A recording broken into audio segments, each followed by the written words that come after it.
Hello everyone. Assalamu alaikum. How are you all? Hope you all are fine. Welcome to the second lecture of Amazon FBA Private Label.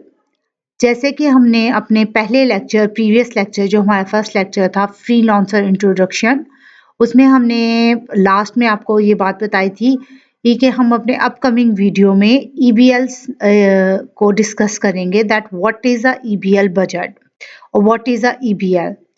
सो इससे पहले कि मैं अपना proper lecture हम अपना start करें, उससे पहले आपको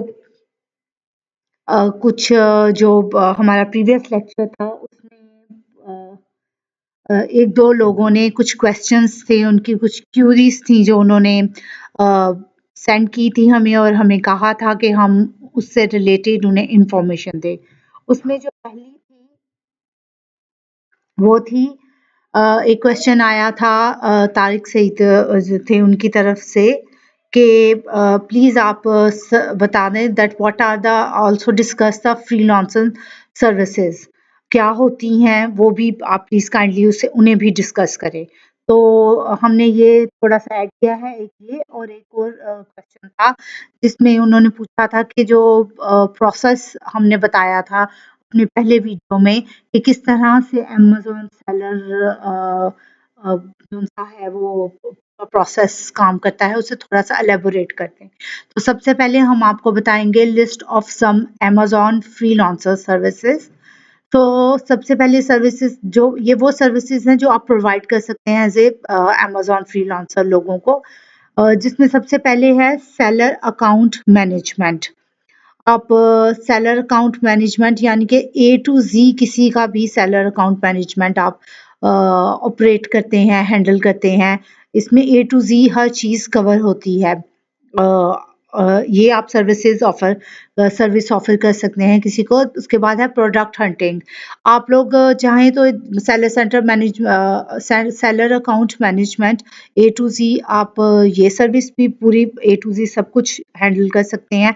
और आप चाहें तो जो आपकी सर्विसेज हैं वो इंडिविजुअल भी आप ऑफर कर सकते हैं, जैसे कि प्रोडक्ट हंटिंग है, प्रोडक्ट लिस्टिंग है जिसमें सिंगल लिस्टिंग आती है, वेरिएशन की लिस्टिंग आती है। प्रोडक्ट लिस्टिंग भी अगर आप एक स्किल, ये सब के सब स्किल्स हैं, प्रोडक्ट हंटिंग, प्रोडक्ट लिस्टिंग, अगर इनमें से कोई भी एक स्किल आपको आता है तो आप इसे इंडिविजुअली भी लेके चल सकते हैं। जिसमें उसके बाद है जी लिस्टिंग ऑप्टिमाइजेशन है, फिर लॉन्चिंग एंड रैंकिंग है। हो सकता है कोई आपको ऐसा कस्टमर मिले जो ऑलरेडी जिसने सेलर अकाउंट बनाया हो, प्रोडक्ट हंटिंग भी की हो और उसकी लिस्टिंग भी हो, लेकिन रैंकिंग और लॉन्चिंग में उसे प्रॉब्लम आ रही हो, तो आप ये सर्विसेज भी इंडिविजुअली ऑफर कर सकते हैं। फिर कीवर्ड रिसर्च है, कॉम्पिटिटर एनालिसिस है, रिव्यूज मैनेजमेंट है, पीपीसी पे पर क्लिक है। PPC is the most demanding one of the most demanding freelancer services. So अगर आपको और कोई भी इतनी सर्विसेज में इंटरेस्ट ना हो तो just focus on the PPC, क्योंकि पीपीसी जो सी होती है उस पर एड्स एडवर्टाइजमेंट वगैरह रन की जाती हैं। It's a little bit tricky one और काफ़ी लोगों को ज़्यादातर जो होते हैं आपके पास क्लाइंट्स आते हैं, उन्हें डेफ़िनेटली यही होता है कि ज़ाहिर एडवर्टाइज़मेंट वग़ैरह रन की जाएगी तो सेल्स आएगी। वो लोग बहुत इंटरेस्टेड होते हैं इस वाली जो सर्विसेज़ है पीपीसी में।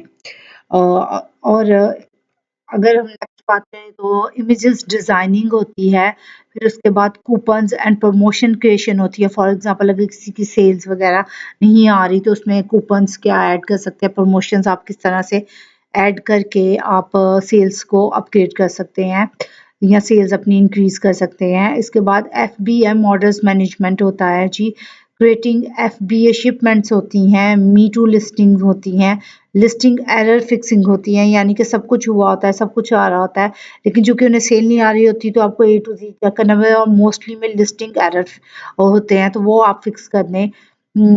या कोई आपको ये भी कह सकता है जस्ट मेरी लिस्टिंग चेक कर दें, तो उसमें भी आप देख सकते हैं। फिर कस्टमर सपोर्ट होती है, आप कस्टमर सपोर्ट सब कुछ उसका सही चल रहा है, लेकिन अगर वो आपको कह रहा है कि जी जस्ट देख लें आप, मंथली या डेली बेसिस पे आप मैनेज कर लें, तो वो भी आप ये वाली सर्विसेज भी आप ऑफर कर सकते हैं।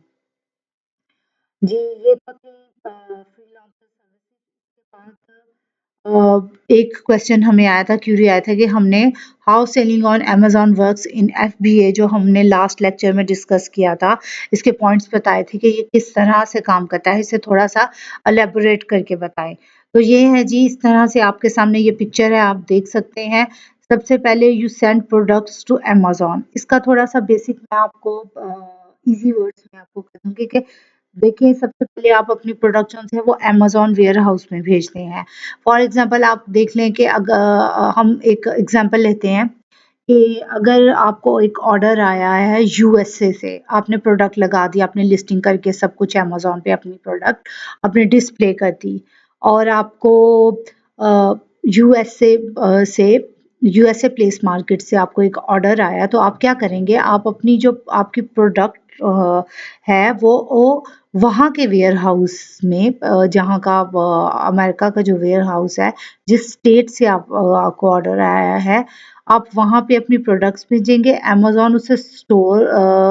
अमेज़न स्टोर योर प्रोडक्ट्स, वो स्टोर करेगा आपकी प्रोडक्ट और फिर वो उस वेयरहाउस पे आपने भेजा वो स्टोर करेगा और वहाँ से फिर कस्टमर परचेज़ करेगा आपकी प्रोडक्ट को और अमेज़न उस प्रोडक्ट को उस पैकिंग करके उस कस्टमर को भेज देगा। अब इसमें ये देखें, सबसे पहले क्या होता है, मैं आपको दोबारा से रिपीट कर देती हूँ। आप अपनी लिस्टिंग करते हैं, सब कुछ आप अपनी प्रोडक्ट डिस्प्ले कर लेते हैं। उसके बाद आप कोई ऑर्डर, फॉर एग्ज़ाम्पल आप टारगेट कर रहे हैं यूएस मार्केट को, तो आप यूएस मार्केट का जो वेयरहाउस होगा उसका आप एड्रेस लेंगे, ईज़िली आप गूगल करें आपको मिल जाएगा, जिस स्टेट में भी आपने भिजवानी है। वहाँ पे आप अपनी भिजवा देंगे अपनी प्रोडक्ट, ये इन्वेंट्री जो होगी आपकी, वो प्रोडक्ट्स आप उस वेयरहाउस में भिजवा देंगे, ठीक है। ये एक स्टेप हो गया। फिर उसके बाद और वहाँ से आपको समझ आ गई कि अब ऑर्डर आएगा और अमेज़न कस्टमर को सारा वो पैकिंग वगैरह करके वो उन्हें पहुँचा देंगे। लेकिन जब अमेज़न स्टोर करता है ना आपके प्रोडक्ट्स, तो वो आपको चार्ज करता है। आपको एफबीए और स्टोरेज फ़ी जो होती है वो पे करनी होती है। इसीलिए लोगों को ज़्यादा जल्द से जल्द ये होता है कि सेल्स आए और वो प्रोडक्ट और इन्वेंट्री निकले वहाँ से, क्योंकि समटाइम्स ऐसा होता है कि सेल्स नहीं आती अगर, तो आपको एफबीए और स्टोरेज फ़ी पड़ रही होती है। तो इस तरह ये काम करता है। तो सेल्स जैसे ही आपको आती है, वो फिर आप अमेज़न ऑटोमेटिकली सब कुछ पैक करके, पैकिंग में भी लास्ट टाइम मैंने आपको बताया था कि it's totally up to you कि आप क्या पैक करवाना, किस तरह पैकिंग में क्या कुछ पैकिंग में इंक्लूड करवाना चाहते हैं, ये भी अप टू आप। तो ये होपफुली आपको समझ आ गई होगी कि ये सिंपली इस तरह से होता है और आपको फ़ी भी पे करनी पड़ती है स्टोरेज की वजह से। तो इस तरह से ये सारा प्रोसेस काम करता है। चलें जी, अब हम अपने लेक्चर की तरफ चलते हैं। जो हमारा आज का लेक्चर है उसे हम डिस्कस कर लेते हैं। So let's start. What is EBL? So basically EBL stands for Estimated Budget Limit. So in today's lecture, we will discuss that what is EBL and what is EBL budget. So EBL, estimated budget limit, is the maximum amount of money that Amazon estimates an advertiser will spend in a day based on their bid and targeting set.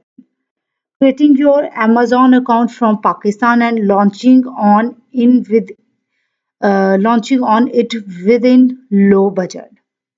So basically EBR में ये जो जितना भी आपका budget होता है, जो आपका अमेज़न सेलर अकाउंट क्रिएट करने से लेकर जितना भी प्रोसेस होता है आपकी लिस्टिंग में, आपको जो अमेज़न सेलर पे अकाउंट पे आपको पे करना होता है, उधर से लेके एंड तक पूरी प्रोडक्ट लॉन्च होने तक, रैंकिंग, उसके एडवर्टाइजमेंट, बिड, सब कुछ इंक्लूड जो बीच में होता है उसे ईबीएल बजट कहते हैं। Process is not to launch and expand the product, Process focus is to learn the whole process A to Z before becoming a free service provider. So basic ज़ाहिर है ये तो एक नेचुरल सी बात है कि जब आप सर्विस प्रोवाइडर होते हैं तो उससे पहले आपको डेफिनेटली खुद भी सर्च करनी पड़ती है लॉन्च करने से पहले कोई भी का आप अपना बिजनेस अगर आप सर्विसेज नहीं दे रहे अपना बिजनेस भी लॉन्च करना चाह रहे हैं तो ए टू जी हर तरह के रूल्स फीचर्स लॉज सब कुछ अच्छी तरह से सर्च करके रीड करके समझ के फिर ही आप जाते हैं नेक्स्ट स्टेप की तरफ। सो ए टू ज़ेड जितना भी बजट आपको लॉन्च करने में और रैंक करने में और सारा लॉन्च करने में अपना बिज़नेस लॉन्च करने या प्रोडक्ट लॉन्च करने में आता है उसे ईबीएल बजट कहते हैं। So the next is what are account opening requirements? यहाँ पे हम चेक करेंगे कि अगर आपने सेलर सेंटर अकाउंट ओपन करना है तो उसकी क्या रिक्वायरमेंट्स है। First of all, you need an email address.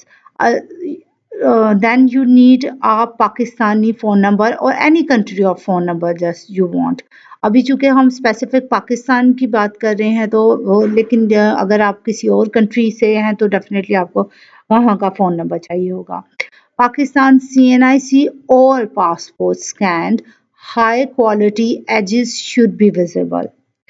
अ, इन चीज़ों में अक्सर अगर आप करें तो CNIC से भी आप खोल सकते हैं, पासपोर्ट स्कैन भी करवा सकते हैं, उससे भी आप कर सकते हैं। मेक श्योर इसके हो जाता है कभी-कभी कि पिक्चर वगैरह क्लियर ना हो तो वो नहीं होता लेकिन 2 टू 3 टाइम अगर आपकी नहीं वो एक्सेप्ट हो रही तो आप 1-2 दफ़ा दोबारा करें तो ठीक से स्कैन करके अपलोड करें तो हो जाता है। वो एक्सेप्ट कर लेते हैं इसे। And Pakistan debit card make sure it works on international transaction. Bank statement with colored logo, preferably signed, stamped from the bank, should have house number and postcode mention on it. ये जो last वाला है ना ये बहुत important होता है make sure bank statement आपकी कलर्ड हो एज इट इज़ ये जितने भी पॉइंट्स आपको बताए गए हैं एक तो ये सारे के सारे होने तो चाहिए लेकिन ये रेलेवेंट होने चाहिए ये आपके क्योंकि अमेजोन में अगर कोई भी आप फेक अपनी इन्फॉर्मेशन आप ऐड करते हैं तो वो लोग बहुत जल्दी इस चीज़ को पॉइंट आउट करके तो आपका अकाउंट जो सा है वो डीएक्टिवेट कर देते हैं। तो फिर ज़ाहिर है इंसान ने जब इतनी मेहनत से एक चीज़ बनाई हो और वो डीएक्टिव हो जाए फिर उसमें काफ़ी प्रोसेस होता है। तो बेहतर यही है कि आप शुरू से ही स्टेप बाय स्टेप इसीलिए मैं आपको कह रही हूँ कि जब आप शुरू करेंगे करेंगे या सेलर सेंटर अकाउंट अपना बनाएँगे तो काइंडली मेक श्योर कि आप सारे पॉइंट्स को अच्छी तरह से रीड करें और रीचेक करें और उसके बाद आप सारा अपना इंफॉर्मेशन दें और बनाएँ ताकि कोई भी किसी भी स्टेप पे आपको फिर आगे चल के कोई मुश्किल ना हो या डीएक्टिवेट ना हो। ये आप सारे पॉइंट्स अगर आप दे देते हैं आपके क्लियर हो और जेन्युइन इंफॉर्मेशन आपने देनी है, अगर आप दे दें तो आपका ईज़िली काउंट हो जाता है ओपन। चलें जी नेक्स्ट पॉइंट पे हम चलते हैं what is what's the process to open account? Process आपने क्या करना है ये सामने आपने देखें आपने सबसे पहले चले जाना है अपने अपने गूगल उसमें गूगल जाके वहाँ आपने टाइप करना है amazon.com। amazon.com पे आप करेंगे तो इस तरह का एक पेज आपके सामने ओपन हो जाएगा। इसके बाद नीचे आप स्क्रॉल करेंगे तो नीचे आप जैसे ये देख रहे हैं ब्लू कलर के यहाँ पे लिखा हुआ है सेल प्रोडक्ट ऑन अमेज़न। आप इस पे क्लिक करेंगे। इस पे क्लिक करने के बाद आगे आप जाएँगे तो एक ऐसा पेज आपके सामने खुल जाएगा, ओपन हो जाएगा। यहाँ पे आप प्राइसिंग पे जाके कंपेयर सेलिंग प्लान्स जो से इस पे क्लिक करेंगे। अगर तो आप ऑलरेडी लॉगिन हैं तो फिर तो आप डायरेक्टली लॉगिन होके तो खोल सकते हैं। इस पे जाएँगे नेक्स्ट प्लान्स इंडिविजुअल और प्रोफेशनल। अच्छा अब आपके सामने देखिए ये प्राइसिंग में आपको वो बता रहा है। ये पहले हम देख लें। इसमें आपको अब बताएँ इसमें अब 2 तरह की होते हैं। जब आप सेलर सेंटर अकाउंट खोलते हैं तो इसमें 2 तरह के सेलिंग प्लान्स वो आपको ऑफ़र करता है। एक प्लान होता है जी इंडिविजुअली यानी कि इस पे आपने खोल लिया ये फ्री ऑफ कॉस्ट आप खोल लेते हैं, इसमें कोई मुश्किल नहीं होती बस आपने वो जो इन्फॉर्मेशन है वो देनी है और इसमें आपने जो भी जितना भी आपको सेल आती है और आपका जो पर यूनिट आपका सोल्ड होगा उस पे आपने पर आइटम पे आपको ये अमेज़न चार्ज करेगा 0.99 पर आइटम आपको जब जो आपकी सेल होगी उसमें ये काट लेगा आपसे। अगर आप इंडिविजुअल प्लान की तरफ जाते हैं। लेकिन अगर आप प्रोफेशनल हैं, मसलन आपने एक लॉन्ग टर्म के लिए बिजनेस सेटल करना है अमेज़न पे अपनी प्रोडक्ट को, वो आप सेटल करना चाहे लॉन्ग टर्म लेकर चलना चाहते हैं, तो 39 ये आपको मंथ में, प्रोफेशनल में ये आपको क्या ऑफर कर रहे हैं, पर मंथ आपको $39.99 ये आपको चार्ज करेगा सेलर सेंटर अकाउंट के लिए। तो मोस्ट ऑफ इसमें ज़्यादातर जो देखा जाता है, तो most of the people go with the professional one, उसमें इजी रखते हैं, लेकिन टोटली अप टू यू, आपको जिस तरह से बेहतर लगे आप कर सकते हैं। आप चाहें तो इंडिविजुअल के साथ जा सकते हैं, आप चाहें तो प्रोफेशनल के साथ जा सकते हैं। इसके बाद आपने साइन अप हो जाना है। साइन अप करने के लिए आपको फिर आगे आप नेक्स्ट जाएँगे तो आपको ये 2 ऑप्शन नज़र आएँगे। इस ऑप्शंस पे क्लिक करने से पहले आपने ऊपर सारे जितने भी ऑप्शन हैं, क्वालिटी फॉर टॉप, प्लेसमेंट और प्रोडक्ट डिटेल पेज है, increasing selling efficiency with API integration है, fee for non made products हैं, इन सबको आपने चेक कर लेना, ब्लू कर लेना, मेक श्योर ये सारे ब्लू टिक हों। उसके बाद नीचे आपको 2 ऑप्शन दिए जा रहे हैं, एक साइन अप फॉर इंडिविजुअल है और एक साइन अप फॉर प्रोफेशनल है। ये वही चीज़ आ जाती है कि अगर आपने इंडिविजुअल के साथ जाना है, अगर आप चाहते हैं कि पर आइटम आप पे करना चाहते हैं, तो आप साइन अप फॉर इंडिविजुअल हो सकते हैं, या आपने प्रोफेशनल वाला बनाना है, मंथली पे करना चाहते हैं, तो आप sign up for professional account के लिए चले जाएँगे, आप येलो वाले पे क्लिक करेंगे। या फिर उसके बाद ऐसा एक अमेज़न सेलर सेंटर का ऐसा एक पेज आपके सामने आ जाएगा, get started selling on Amazon. इसमें आप अपना ईमेल एड्रेस डालेंगे या फ़ोन नंबर डालेंगे, पासवर्ड आपको डालेंगे और नीचे जो ऑप्शन है क्रिएट योर अमेज़न अकाउंट, इस पे आप क्लिक कर देंगे। तो ये था आपको आज के इस लेक्चर में आपको बताया गया है कि what is a EBL budget, services के बारे में आपको बताया गया है, EBL budget how it works. EBL budget के बारे में अगर थोड़ी सी और बात की जाए तो make sure you know it's very important to note that the EBL budget is an estimate and actual daily spend may where that is where the EBL the budget that vary, and that is based on factors such as ad placement, targeting, and competition. Advertising, advertisers should monitor their campaign regularly. सो इसमें सब कुछ मैंने आपको जैसे शुरू में बताया था कि ईपीएल में सब कुछ आ जाता है, जितना भी ए टू ज़ेड आपका बजट इस पे लगता है वो इस पे आपको बताया जाता है, वो एंड उसका मतलब होता है कि ईबीएल दैट इज़ द ईबीएल। अच्छा, add all the required information into the fields according and create your Amazon account for the sake of practice. आप प्रैक्टिस के लिए सेलर सेंटर अकाउंट बना सकते हैं। अगर आप एक प्रॉपर उसके लिए नहीं बनाना चाहते, प्रैक्टिस के लिए नहीं बनाना चाहते हैं, तो आने वाली वीडियोस में आपको वो भी सिखा दिया जाएगा और बताया जाएगा कि किस तरह से आप प्रैक्टिस के लिए सेलर सेंटर अकाउंट बना के तो उस पे प्रैक्टिस कर सकते हैं। तो नेक्स्ट सेशन जो सा है जी, वो हमारा है प्रोडक्ट हंटिंग। प्रोडक्ट हंटिंग से रिलेटेड होगा हमारा सेशन। अच्छा, एक मैं आपको बात बता दूं कि ये इस लेक्चर के बाद एक वीडियो अपलोड की जाएगी जिसमें सारा बजट, ईबीएल बजट क्या है, ए टू जी किस तरह से किन किन चीज़ों पे सारा, वो सारा डिटेल में मैं अपलोड कर दूंगी, आप वो देख लीजिएगा। वो पोस्ट आप काइंडली चेक कर लीजिएगा। और जो प्रोडक्ट हंटिंग से रिलेटेड है, इसके 2 सेक्शन होंगे। एक तो इसका पहला जो फर्स्ट सेक्शन है वो ये है कि उसमें आपको प्रोडक्ट हंटिंग क्या है, किस तरह से है, सब कुछ डिटेल में इलैबोरेट किया जाएगा, एक्सप्लेन किया जाएगा। और उसका जो second part, first part basically theory base होगा और जो सेकंड सेक्शन होगा इसका वो प्रैक्टिकली बेस होगा। प्रैक्टिकली आपको टूल्स के थ्रू बताया जाएगा कि किस तरह से आपने प्रोडक्ट हंटिंग करनी है। So guys, okay, see you. Hopefully आप लोगों को सेलर सेंटर अकाउंट से रिलेटेड और ईबीएल से रिलेटेड सारी पॉइंट्स क्लियर हो गए होंगे। फिर भी अगर आप लोगों के कुछ क्वेश्चंस हो या पॉइंट्स हो तो काइंडली इसी वीडियो के कमेंट्स में आप मुझसे पूछ सकते हैं, या फिर बाकी जो मेरे प्लेटफॉर्म्स हैं उनके लिंक्स भी मैं डिस्क्रिप्शन में होते हैं। आप मुझे वहाँ पे क्वेश्चन कर सकते हैं, वहाँ क्यूरीज अपनी सेंड कर सकते हैं। सो इंशाल्लाह see you in the next video. Till then, take care. Bye bye.